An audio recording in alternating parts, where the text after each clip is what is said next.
The drill for this segment is what I call the lower body lead, and it's exactly how it sounds.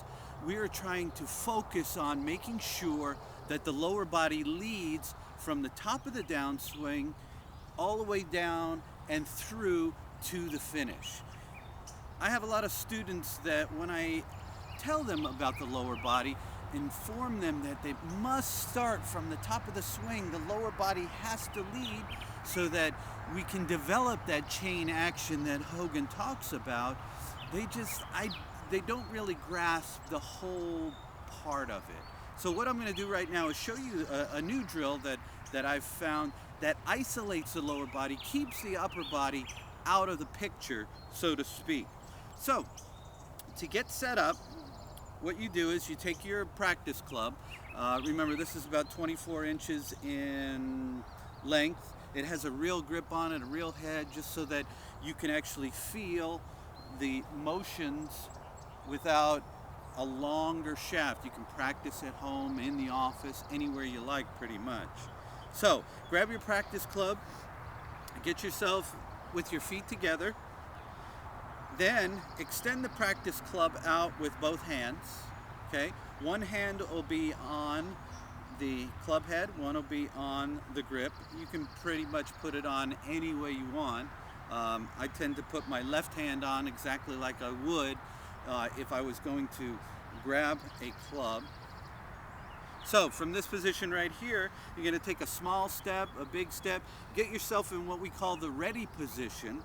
Flex knees, nice straight back. Remember, you want to maintain some of those feelings that you have for the golf swing in these practice drills and these practice motions.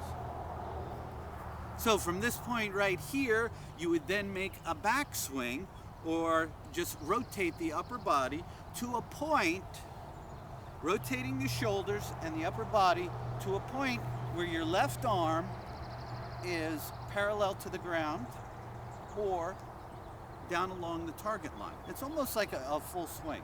But what you can see here is that the right elbow tends to fold to the ground, but it gives you a bigger, wider area for the upper body. It's not, it doesn't have the feelings that your upper body would in the swing. And this is good because it tends to give your mind more opportunity to get into the lower body.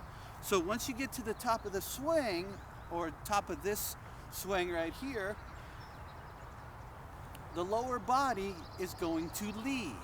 And what I mean by lower body lead, it has to start first. So once you get to this position right here, you're going to allow the lower body to start to spin forward without any motion up top. So once you get to that position to the top of your swing, you start with the lower body and then your arms will come after.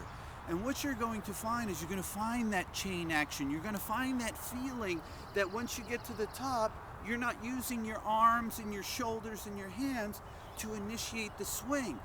This isolation allows for that feeling that the lower body goes first.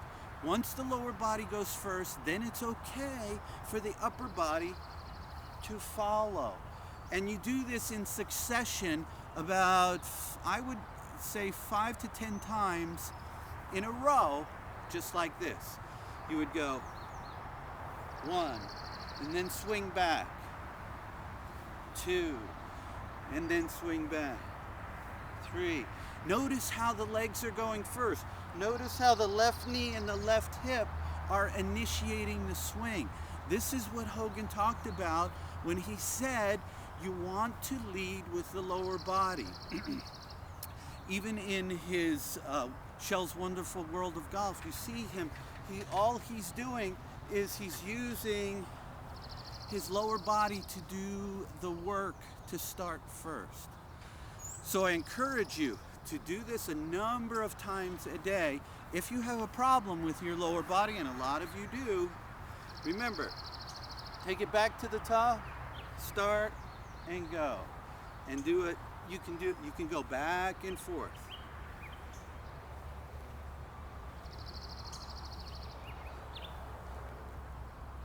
Over and over and over.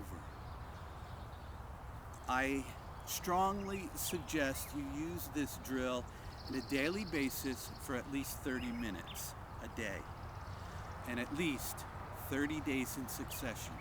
This will help you develop that lower body lead.